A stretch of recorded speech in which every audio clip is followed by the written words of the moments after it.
All right. Wow, that was hot. Well, good morning. Oh, come on now. Good morning. So, we'll get to some slides here in a second. Hey, what's up, Sam? Hey, Allison. So we'll get to some like presentation here in a second. But Sunday mornings are kind of unique for the Sullivans. Since June of 2020, we started. The Lord laid it on our hearts, and we started this crazy thing called Surf Church. And we meet at 7:30 Sunday mornings under Crystal Pier. So Oceanic Restaurant, if you're ever down to Wrightsville Beach, the Oceanic Restaurant, we meet 7:30 Sunday mornings. We started this during the pandemic because churches were closed, but you could meet outside kind of deal. And so we were already surfing, so let's throw some coffee and donuts.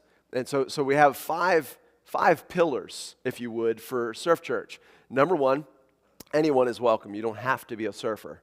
Number two, we will be there rain or shine. We are there literally hurricane or no.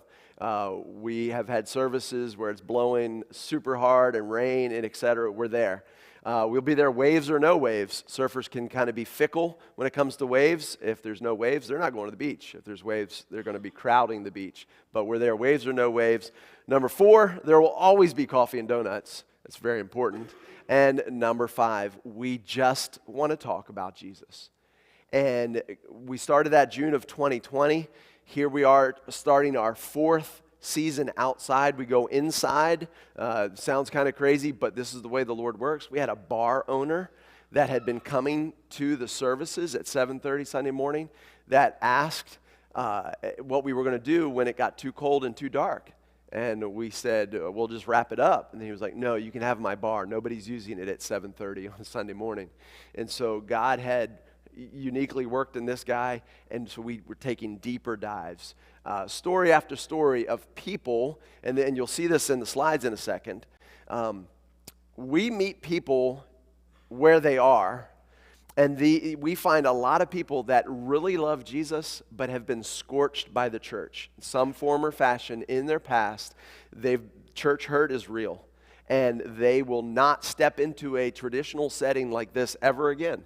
But they have found healing, they have found hope again, and many of them are reconnecting with churches. And so it's been this unique opportunity to meet people where they are. And we're meeting people who are seeking, or rather, that God is seeking. And God has been bringing people across our path. They met this morning, 7:30. Just a beautiful movement of God to see lives change. And when I talk about a gathering of Surf Church, consider 200 people on a Sunday morning at 7:30 a.m.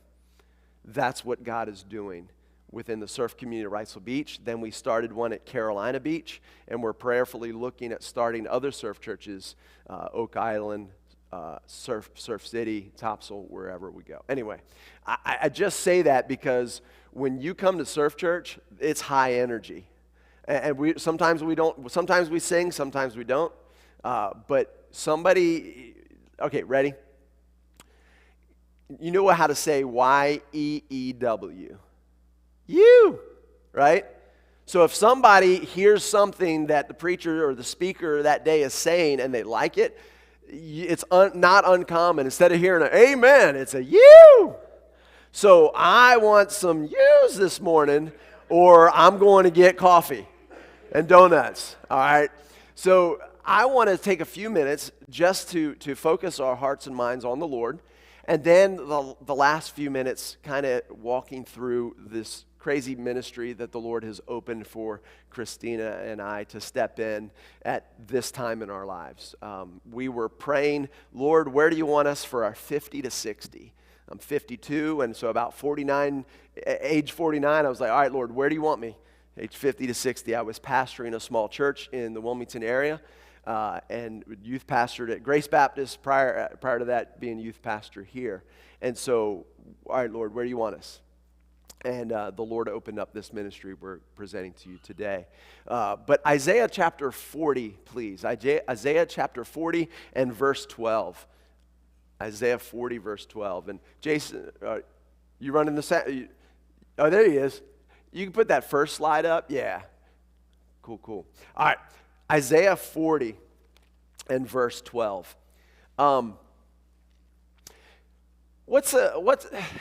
Surfers get a bad rap about a lot of things, and the stereotypes are still real. But you'll see here in a moment the stereotypes are slowly fading when it comes to surfers. But there's one thing that when you think of a surfer, you think of a hand gesture, like this. Like that. Everybody, give me a shaka. That's what it's called, a shaka. Okay, you can throw a shaka. All right. A shaka is a term of excitement. It's a term of friendship. It's a term of that aloha spirit of welcoming and just excitement. And the shaka, you could throw it forward, like with your fingers forward, or you could throw it backwards with your fingers back. You can even do a micro shaka. Whatever you want to do to throw a shaka when you're excited about something.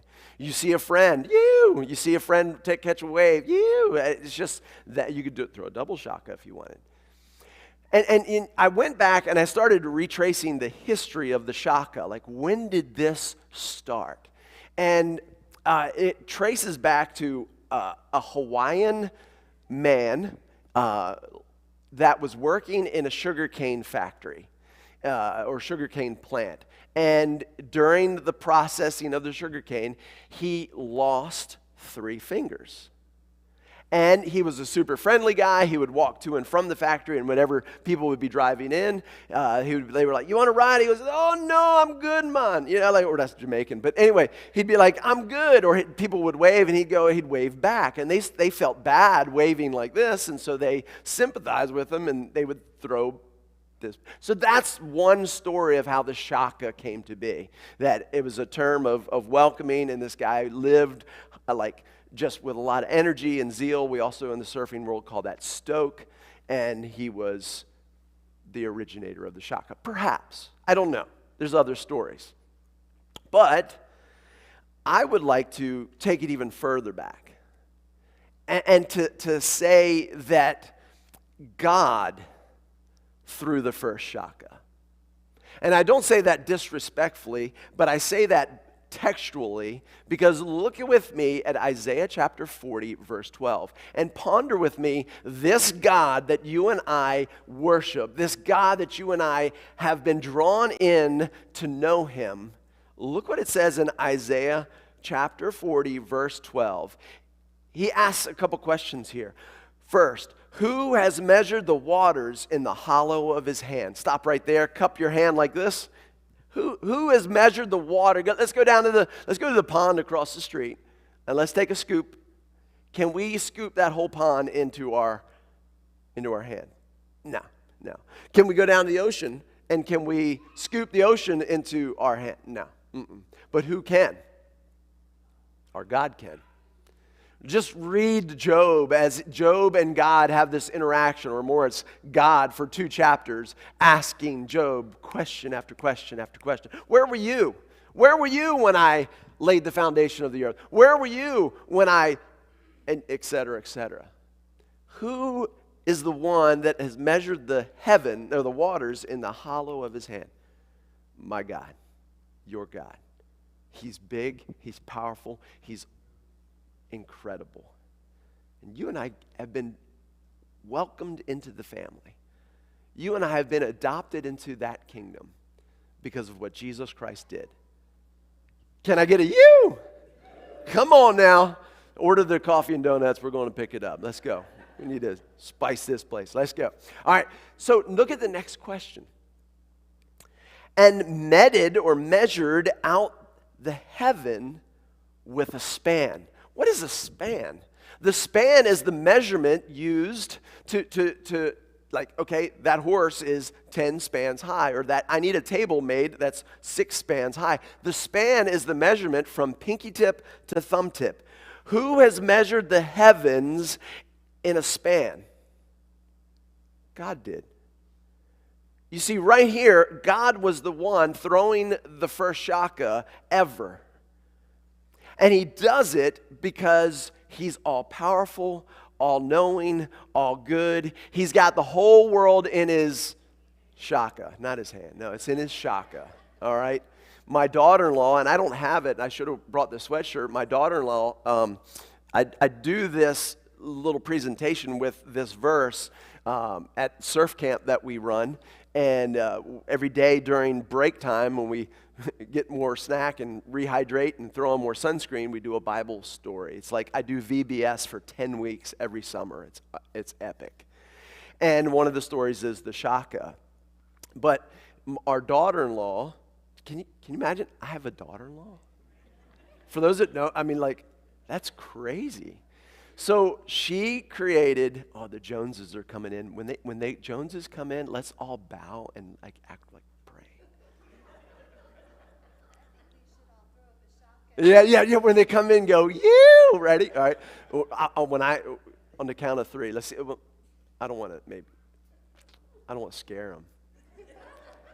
All right, ready? 1, 2, 3. You! James and Irene, hello. We'll fill you in later. So Isaiah 40 verse 12 is where we're at.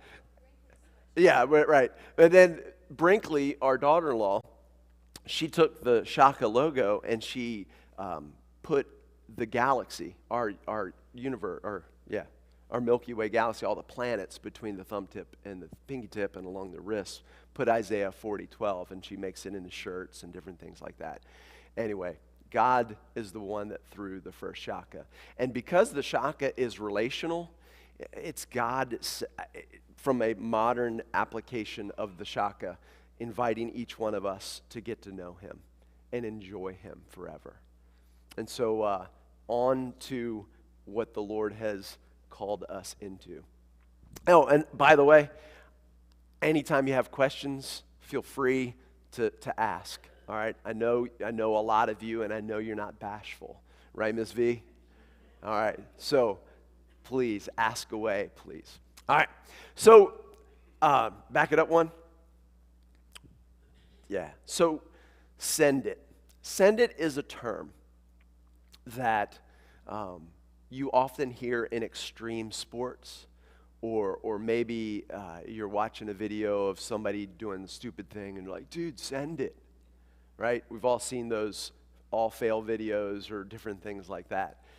But when we think of the phrase send it, we think of Jesus' words, where he says, as the Lord has sent me into this world, so I send you. And this phrase for the Sullivans, this send it, is our response back to the Lord to step into some new waters, literally. For 30 years, we served in 3 different churches. 15 here, 6 at Grace. I actually interimed youth pastor at a church for a year while I was pastoring at Olivet in Wilmington.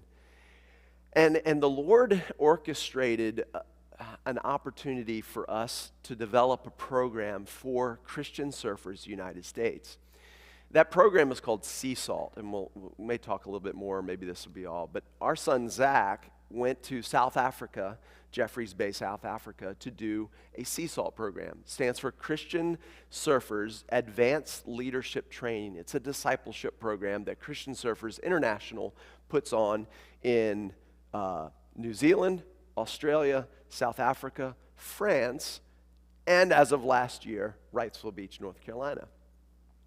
And so when he went to this Sea Salt program, we were like, why isn't this taking place in the U.S.? So we began to develop it with Christian surfers, but I wasn't on staff then. I was just working on this project. And I remember I told you earlier, I was praying, Lord, where do you want us for our 50 to 60? And this one Zoom call, the national director, David, and a guy that I work with now, Lisan, out of the Gulf states, they were getting off the Zoom, and they go, hey, David, real quick, let's talk about some of the Mid-Atlantic applications that have come in. And right before I hit leave the Zoom call, I was like, "You're taking applications?" Like, "Yeah, why?" I was like, "Can I put in my application?" They're like, "Sure." So that's how the ball got rolling for us to send it with, next slide, with Christian Surfers. Christian Surfers has been around for 47 years internationally. There's a great little book called Groundswell, written by a gentleman by the name of Brett Davis. And Brett Davis started Christian Surfers Australia because he came to Christ and wanted his surfing friends to know Jesus. And as a surfer in the late 60s, early 70s, there was the stigmatism of you're just, like a whacked out pothead that is lazy and just surfs all the time. And he's like, "No, I'm a whacked out Jesus follower that wants others to know what I've been given." And so he was kind of rejected from the church because wet hair, bare feet, and yet he was also kind of rejected from the surfing community because Jesus? Seriously, dude? Like, why are you religious all of a sudden? And so he found these two worlds in the late 60s, early 70s, really at odds. And you'll see in a moment that Christian Surfers developed to be a bridge between the two. A bridge between the surf community and the church, and the church and the surf community. So we're sending it with Christian Surfers. Next slide. To send it. To send it is a commitment to act. Usually when you hear it in a video, they're getting ready to do something crazy. There's a big mountain they're getting ready to ski down. Dude, let's send it. There's a wave out there that's pretty hazardous. Let's send it. All the while, it's a commitment to act, usually associated with high risk. Now, I don't know of anything more high risk at this time in our history than the gospel. Step back. When was the last time you shared the gospel with somebody and your heart wasn't racing? Because you don't know the backlash that could potentially be, right? America is becoming more and more of a post-Christian culture, isn't it? And to be able to stand in public places, in private conversations, and to share Jesus, it's getting to be more and more of a high-risk opportunity. But that's where we're to send it. God is asking, I believe, the church in 2023 to send it with creative ways to get the gospel to individuals. Because let's just face it, ladies and gents, churches are dwindling little by little because people aren't voluntarily coming here. They're not coming to church because good, bad, ugly, the church has received a very bad rap. And where in the Bible do you ever see the call to a lost person to go to church? Never. But where in the Bible do you see the call of the church to go to the lost? Always. That's what Jesus did. Jesus came to his own. He left heaven's glory, laid aside some of those attributes, and he humbled himself and took on the form of a servant, right? Jesus walked this earth, but he came from another place. He sent it so that you and I might be able to be brought in and then to be sent out. So if anything, from maybe the time here today, we'll just get fired up about the gospel and taking the gospel across the street, around the neighborhood, and in unique corners of this world to send it. Well, Kyle and Christina, we're sending it. I'm currently the Mid-Atlantic Regional Coordinator of Christian Surfers United States. Fancy title. But why send it? Here's the mission statement of Christian Surfers: that every surfer and every surfing community may know Jesus and experience what it means to follow him. Did that get all? I guess when I sent it as a PDF, it got all kind of jacked up. It's all right. You can still read it. And if you want, I can email it to you later. The gospel. Oh, yeah, it's on the brochure in the back. Yeah, thanks. There's a brochure in the back that you'd be glad to pick up. There's also a sign-up sheet. Oh, some of you have it. Wait, great. I forgot to throw it in my thingamajiggy. Also, there's a sign-up sheet there for you to sign up and get our monthly updates of what's going on. But Christian surfers, I texted Pastor Norman this week back and forth, and I used the phrase or the acronym UPG, Unreached People Group. Surfers worldwide are a growing population, and they're yet an unreached people group.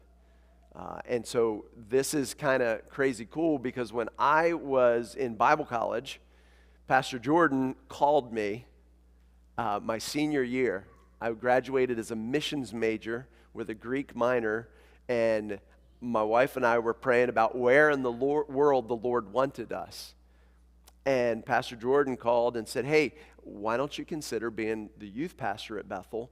That way you can learn what it's like to be part of a church if you're going to go into missions at a future time and plant churches.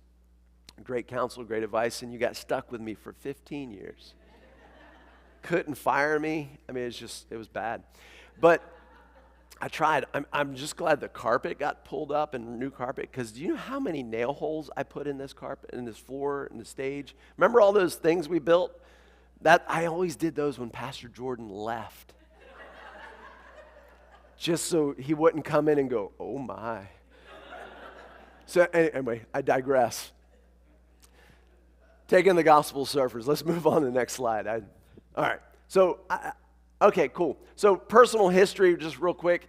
Surf bug. I started surfing in the mid-'80s. I'm only 23, but I started surfing in the mid-'80s. The very first board I bought, brand new, was this hot buttered board, and I had just recently gotten saved, and spray painted a cross on the board because I wanted people to know Jesus, and I was hoping that would stir up conversation. Went to East Carolina and lived at the Outer Banks. Then I went to Wisconsin. No surfing in Wisconsin. There are actually waves in Lake Michigan and up in Lake Huron and all those lakes, but and I'll tell you about a little thing that's going on up there in a sec, but lived in Wisconsin, and I sold all my surfboards, all my wetsuits, because I was trying to pay my way through Bible college. And then in 1995, I came here.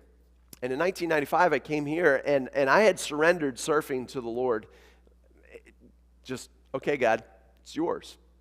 As I did with a lot of, almost everything. And 3 boys came walking into my office one day. Bud Woodrum, T.C. Worley, and Graham Phillips. Remember those troublemakers?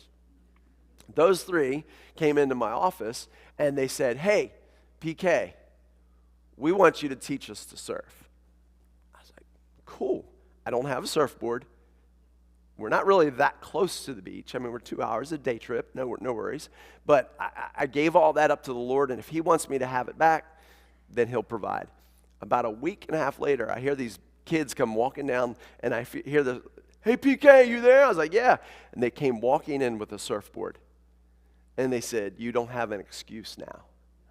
You have to take a surfing. And so our youngest at the time was like almost a year old or something, and so we loaded up the little minivan, and we sent it with these 3 guys down to Riceville Beach every Friday when my day off. You wonder, I don't play golf. I was at the beach surfing. So from 95 to 2010, we were road tripping to the beach almost every week with these guys. And so that passion for surfing kind of rekindled, and then the opportunity for discipleship began to grow. Moved to Wilmington in 2010, and that's where we've been ever since. Talked about sea salt with our son. In 2018, I was asked to help a former professional surfer, Mark Hunt, who's a Christian. he started a surf camp, and he asked if I would be willing to help him out. So I said, sure. So I worked as a surf instructor in 2018, and then in 2019, he asked if I wanted to take over the business. And so been running surf camps since 2019. Christian Surfers Wrightsville Beach and COVID all happened. We restarted a chapter of Christian Surfers officially, and then COVID happened, but then we started Surf Church. I already mentioned a little bit of that. And then in 2021, I started a podcast called My Wave Podcast, and it's an opportunity for me to interview surfers of their one most memorable wave. But what it has done, it has created opportunity for me to meet surfers that I would probably never talk to just in the water or on the beach. And so I've been able to interview over 60 different surfers and have seen the opportunity of doors open, relationships built, and the gospel shared. There was one gentleman that I went to his house. It was drizzly, and he got out of the car. He's like, sorry, my son's sick. I'm not feeling well. I don't think we'll be able to do the interview today. And I was like, hey, no problem. And his son ran into the house. We're standing in the driveway, and he said, what's your deal, man? I'm like, sorry? He said, like, there's just a peace about you. We have a similar background that we both went to Catholic school in growing up, and he's like, what's your deal? And I said, I explained. He goes, this Jesus stuff. And for the next 20 minutes in the drizzly rain, I shared the gospel with him. Didn't trust Christ, but seeds planted, perhaps seeds watered. I have a follow-up interview here shortly with him, and I'm just stoked to see how God is going to take that opportunity. Anyway, in 2022, Sullivan family sends it. The Lord reigns, let the earth rejoice, let the many coastlands be glad. Next slide. Why surfers? Well, surfers is a unique tribe like most tribes. They are often spiritual people, but spiritual through experience only. Yet they are looking for true connection with their Maker. Christian Surfers is a bridge from the beach to a relevant relationship with Jesus Christ. That's the desire, is that every surfer and every surfing community might have an opportunity to know and experience what it means to follow Jesus. And that's why we're heading to surfers. Some quick stats. Average surfer's age is 34. Surfing has grown worldwide from 10 million in 2022 to 35 million and beyond in 2020. 36% of surfers are women, and there are 162 countries that list surfing in their tourism statistics. Pretty impressive. 3 to 5 million of those surfers live in the United States alone. Surfers have a higher, this is interesting, don't miss this. Surfers have a higher level of education than the general population. Most surfers have a master's degree or greater. I surf with doctors and lawyers and police officers. My friend group of troublemakers are all professionals. They're business owners. It's amazing. 80% of the world's population lives within an hour of the coast.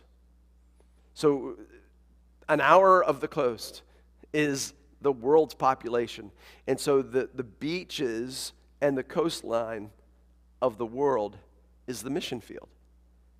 Surfing debuted in 2021 in the Summer Olympics in Japan, and we had a team of Christian surfers that were going, and because of COVID, weren't able to. But this next Summer Olympics, we have a team in the works right now to head to, I don't know if it's in Fiji or Tahiti, where they're holding the surfing for the Olympics, but that's coming up too. Because of the growing number of surfers and greater access to coastal living, thriving beach communities mean more people can be reached with the love and message of following Jesus Christ. So why send it with Christian Surfers US? It's a bridge. Next slide. It's a bridge between the church and the surfing community. So the Sullivans and Christian Surfers want to build relationships with the seekers, those that we talked about earlier, and the scorched as ministers of reconciliation. What does it say in 2 Corinthians 5:11-21? We are ambassadors for Christ. We have been given a ministry of reconciliation. Just putting it out there that Jesus is the way, the truth, and life, and that no one comes to the Father but through him, that God was willing to punish his own son to reconcile the world back to himself. The message of the gospel targeting the surf community. Next slide. Christian Surfers serves as that bridge and has so for over the last 45, 47 years. Today, Christian Surfers is the world's largest surfing ministry in 6 continents, 38 countries, and 2,000 plus local missions worldwide. There's a goal of 100 countries and 1,000 missions by 2030 among the international organization. Together, we are a family on mission. Relationships are a primary method of connecting our community with the experience of Jesus. In the United States, there's 30 plus chapters, 80 plus volunteers, 9 full-time staff, and 2 part-time staff. 10,000 plus souls reach regularly just within the chapters. Christian Surfer staff, there's a whole list there. It's pretty rad to be on this staff. David and Amy are in Huntington Beach, California. Kim is in Florida. Emily's in Maui. Gracie is in California. No, she's in Florida. Reed's in Florida. Colby's in Florida. Nina's in California. Shane's in California. Jacob's in Florida. Larry's in Hawaii, or Oahu. Lisan is in the Gulf states of Pensacola, and I'm the Mid-Atlantic. Myrtle Beach to Maine is my region, and it's pretty crazy what the Lord's doing. So how does this work? How does Christian Surfers work? It's about relationships. Over the long term, I love immediate evangelism. Remember back in the day, we would go door to door every Wednesday. I'm sure Pastor Jordan was waiting for that phone call from the police. But the youth group here in the 15 years, we knocked over 6,000 doors sharing the gospel in this area. I love cold turkey evangelism. What has developed over time is not that we can't do cold turkey evangelism, but we're finding more and more resistance to that and more of the opportunity to build relationships to speak into that world. So I like both, but yeah, I like to share the gospel. And learning this method is a little more difficult for me, but I'm finding greater value because I'm finding not a one and done, but a depth to continue that relationship and then to be able to walk alongside them when they come to Christ. Anyway, with existing chapters in the Mid-Atlantic region, I have oversight of a chapter in Myrtle Beach, a chapter in Wrightsville Beach, a chapter in Surf City or Topsail Beach, a chapter in Hatteras that's getting ready to start, a chapter in Kill Devil Hills, a chapter in Virginia Beach, and a chapter in Manasquan, New Jersey. Those are the ones that exist. I come alongside them. I'm supposed to be in their presence at least quarterly. I'll be in Myrtle Beach next week. I was in the Outer Banks. We were in the Outer Banks just a couple weeks ago. I'm to attend their meetings and connect with their members developing leadership training. We offer a program called Foundations Training. And Jacob, my coworker in Florida, and I are trying to figure out how do we get the East Coast together in one place to do foundations training and equipping these leaders for the gospel. Secondly, seeking out revitalizing former chapters. Like a lot of things, they come and go, like with the tide. And so we're locating those former leaders to see if we can't get things restarted. And then thirdly, identifying surf communities without Christian surfer presence. So in January, I was in Ocean City, Maryland, meeting with a couple of, we did a meet and greet. And another crazy story, we were at this pizza place, and there was a bar attached to it. And my friend that I'm working with up there didn't know that the night we were supposed to meet was open mic night. And so we go there, and we're sitting there. We've got these tables set up and lots of people there, and people are just like, "Rah!" And like just playing, and we're like, "Hi, how are you?" It was really difficult. But two of the young ladies that came from this church, the pastor of one of the churches, the young ladies came. They were going to sing anyways at the restaurant, and so they found a break in the open mic night and took the stage, and they sang 2 songs People from the bar left the bar. People from the restaurant area on the other side left and came and stood there. And as soon as these girls finished their 2 songs, everyone clapped, and I got up while the audience was still there, and I gave a 3-minute gospel presentation. Wasn't planned, but and then the next guy got up and played Freebird or something. I don't know. But we went to the back room where it was quieter, and we talked through. Anyway, just the opportunities to plant seeds along the way. After we left that meeting in the back room, we came out, and the guy, Doug, goes by the bar. Hey, anybody want to pray? He goes to the tables. Hey, anybody want to? And we gathered in the circle. Even the guy that was running the open mic night and one of the guys that was on stage came over, and we circled it up, and we had another opportunity to present the gospel and pray. Afterwards, people were like, hey, would you pray would you mind if, ladies and gents, God told us to go to the lost. And if we neglect that, we'll have an account to share. So, how does it work? It's relationships. What's been done? Crazy cool stuff. Life touching life. Next one. I just went to Puerto Rico last week with 43 others. A little bit larger group than I'm comfortable with, but the guy I was co-leading this with was like, let's send it. There it is again. So we had the opportunity to do some construction after we surfed in the morning, and then we simply went out with plastic bags in groups, and we walked the streets and we walked the beach, and we were able to share the gospel, just loving the community, picking up trash. At the end of the week, we had, of the 44 that we took, 7 trust Christ as Savior on that trip.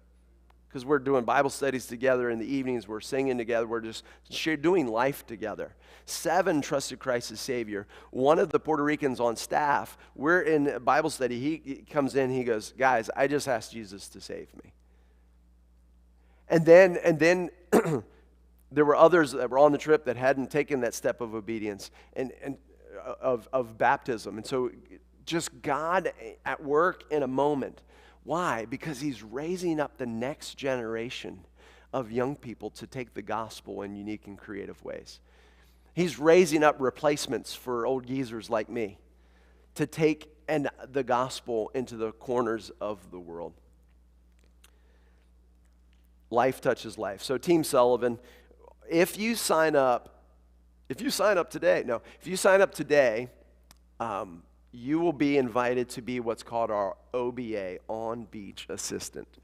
On-beach assistant is my prayer warriors. That's what we want more than all, because with this kind of a ministry where it's relation building and it's Jesus, we're going to meet resistance. Already have. Puerto Rico was a long story. There was some things that went down on the beach that God resolved. It was great, but there's going to be resistance, and so we need prayer. We are looking for churches and individuals that would be willing to jump in, either as a strike mission, that is, as the need arises.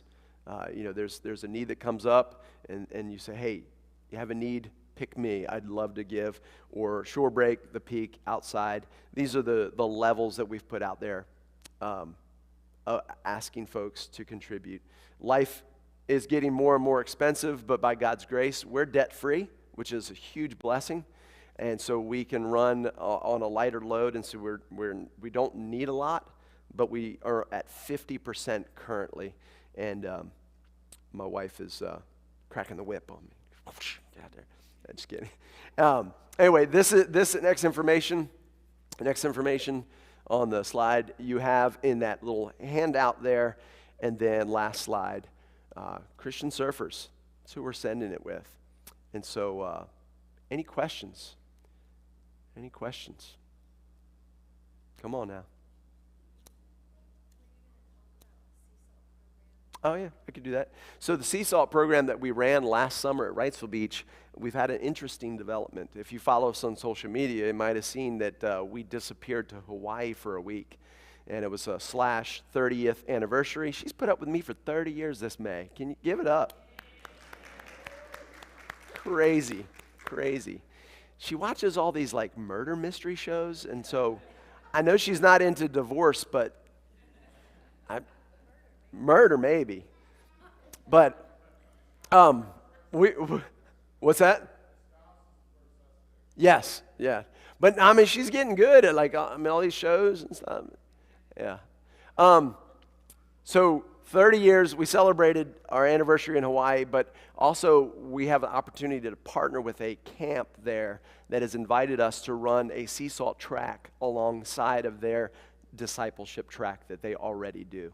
And so we are in emails and Zoom calls and conversations right now figuring out how to launch sea salt on the North Shore of Oahu next January, February, March. And we volunteered as tribute.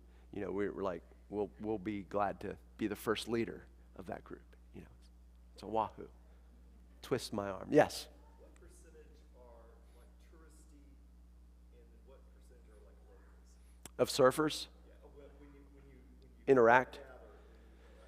So we primarily are working with the locals.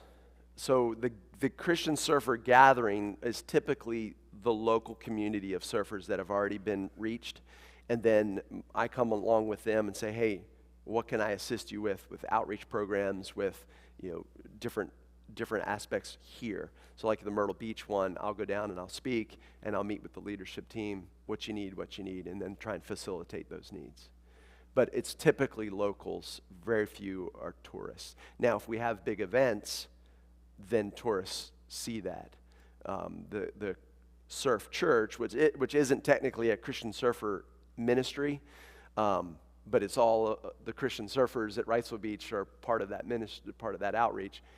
That's a lot of tourism, especially in the summer, that are walking by. What's going on here? We've had some crazy conversations with people just stopping by. Are we supporting you? Yes. Or the ministry? You can do both, but us. Mm-hmm. That chart was you. Was us. As the missionary. Yes. Yes. Yes, ma'am.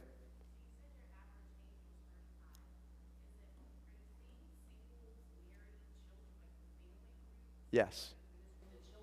Yeah, so what's been unique is each chapter that we go to kind of takes on its own vibe within that community. Like the Myrtle Beach, they're a bunch of like late 20s, early 30s single dudes, like for the most part. And so they've got like a different vibe. Our chapter at Wrightsville Beach is a mix of young marrieds and some older marrieds. And then you go up to like Surf City, and it's a lot of older married guys and girls that just love Jesus, and they're very plugged into their community. And then the Virginia Beach chapter as well. So it's a cross section. Yeah. Now the average age, that 36 or whatever, 34, that was surfers worldwide, the average age. But each chapter is distinct. Does he hand? No? Anything else? Yes. How many UCW people do you see out at the beach? So students all the time, but come to our chapter, we have a few. Our chapter fluctuates based on what's happening in the ocean. If there's waves, we could have 20 people or more. But we're also a younger chapter, so we're slowly getting established and known in those communities. But as far as Surf Church goes, it's amazing the demographic of under 25s that are at Surf Church at 7:30 on a Sunday morning. It's mind-blowing. Anybody else? I got 1 minute till dawn. There's a trap door right here. Anything else? Yes. One quick question. So you've got Surf Church, and then you've got the chapter of the Christian Surfers. Do you ever have problems in other places where church surfers becomes, that para-church organization becomes the group that they're associated, that they're gathering with, Yeah. as opposed to church. Yes. How do you bridge that? Yeah, good question. So within each chapter, I'm in communication with them. Each chapter is to have a sponsoring church. And that sponsoring church doesn't have to be hands-on.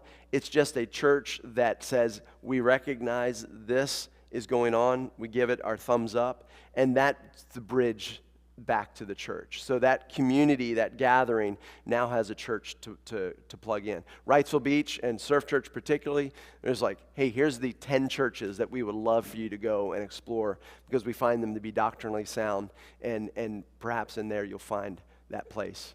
So, yeah, good question. We definitely don't, we are para-church, but we don't want to be a replacement for the church.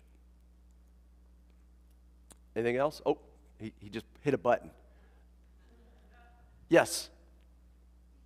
Say on Sunday morning, you have 200 at your... I invite you to come. It got really crazy. We had to buy a new sound system and everything because we can't plug into the Oceanic because then we need a permit. And we pop up and pop down. We're 30 minutes max. And then break up and people just hang out and talk, or we paddle back out and surf. But yes, there has been some summer days where we've had over 200 people gathered under Crystal Pier. I can't explain it other than God drawing people. Because there's no smoke and lights. Like I say, sometimes we have music. Sometimes Christine will sing, or other people will play the guitar and sing a praise song or something. But we do nothing special. When the donuts run out, should have been here earlier. I mean, it's like, it's pretty wild what God's doing. I can't explain it. We're inside. Yeah, we go inside from Thanksgiving to Easter, and we come back outside Easter to, Easter Sunday. It was pretty rainy. Was it rainy nasty here Easter Sunday? Cold, rainy? It was at Wrightsville. We still had our first outside. All the churches that have sunrise services canceled because of the rain, we still met. We had 50 people in the rain under the pier at 7:30 Sunday morning. God's doing stuff.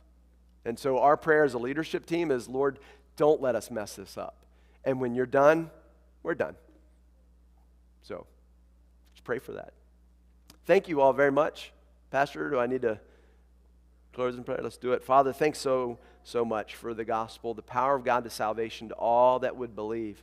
How are they going to believe unless they hear? And how are they going to hear unless they be sent? And so, God, thank you for working uniquely in the Sullivans to send us into this kind of arena for such a time as this. And so, God, we commit our ministry to you, your ministry of the gospel in unique corners of the world.